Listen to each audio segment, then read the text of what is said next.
Ian Lees-Galloway. Mr Speaker, there is a number of reasons to vote against this legislation. No, there is a number. There is a number. There are several reasons. Yeah, no worries. So there is a number of reasons to vote against this legislation. And it really doesn't matter what side of the debate members are on the substance of the legislation. It's actually a very poor piece of legislation and should be voted down simply on the grounds that it's just bad lawmaking. But I want to address the issues both of the quality of the bill and of the substance of the bill. So first of all, what we're talking about here is actually taking away from workers the right to have one of the days that workers have the absolute legislated right not to have to go to work. One of just 3.5 days that are set out in New Zealand law where shops can't open and the workers who would ordinarily work in those shops actually have the legislated right to spend time with their families and their communities.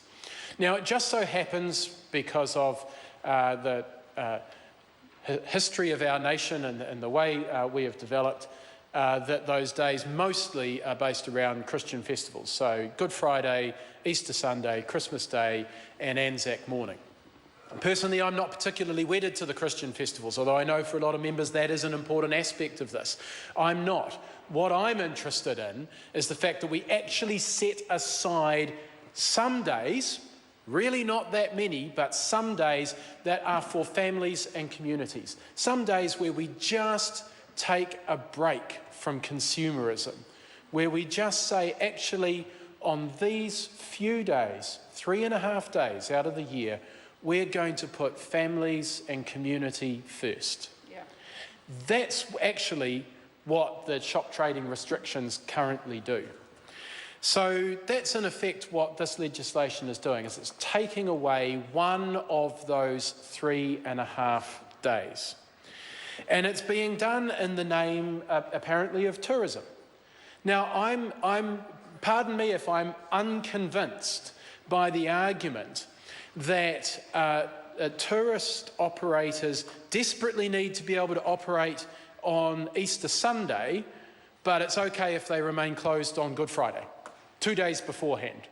So Good Friday, apparently, it's okay to keep that as a restricted day where shops can't open and tourism operations can't operate. That's okay. That is not going to have that is not having a detrimental impact on tourism, having Good Friday as a restricted day, but for some reason Easter Sunday, just 2 days later, that has to be liberalised. I haven't yet heard a cogent argument from anybody why that makes sense. In fact, from submitters at the Select Committee, I heard the opposite. Submitters, the Retailers Association, the Hospitality Association, came to Select Committee and said there is actually no logical argument for liberalising trading on Easter Sunday and not doing it on Good Friday or Christmas Day or Anzac morning. So are they next? Once this battle is over, if the government gets their way, is that what happens next? Do we go to Good Friday next? Do we suddenly get the argument that tourism will collapse if we don't allow trading to occur throughout the entire Easter weekend? That's right. Or will it be Christmas Day?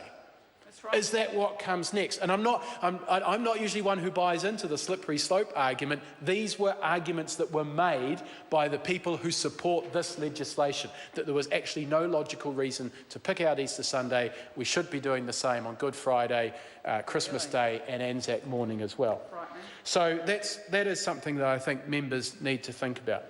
But ultimately, to me, it comes down to that simple fact that workers actually deserve some days where they're allowed to have the day off, where they can put their families and their communities first.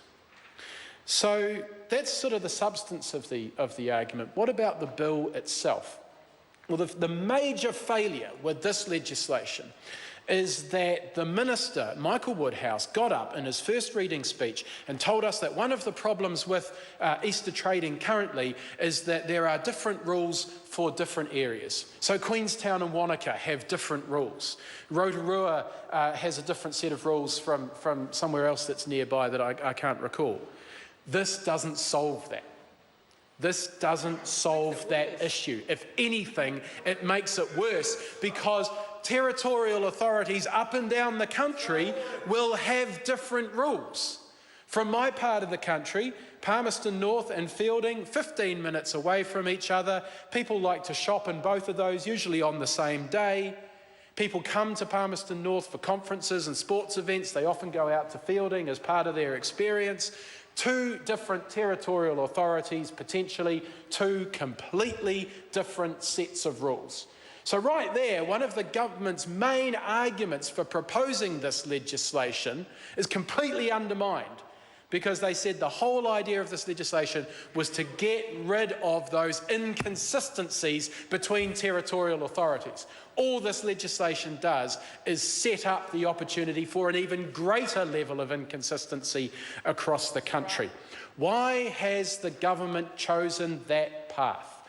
Well, the answer to that is simple, and that is that if they actually took on the responsibility of allowing Easter Sunday trading, which is a government responsibility, not a local body responsibility, they would not get it through their own caucus. They do not have the support of enough National Party MPs to get that bill through Parliament. That's the truth. That's the reason why the government has chosen this course of action. Not because it is the smarter course of action, not because it is more efficient, not because it makes more sense, because what they want to do is to get rid of the restrictions on Easter trading altogether, but National Party MPs won't let that happen. So instead, they're foisting the responsibility on poor old local government.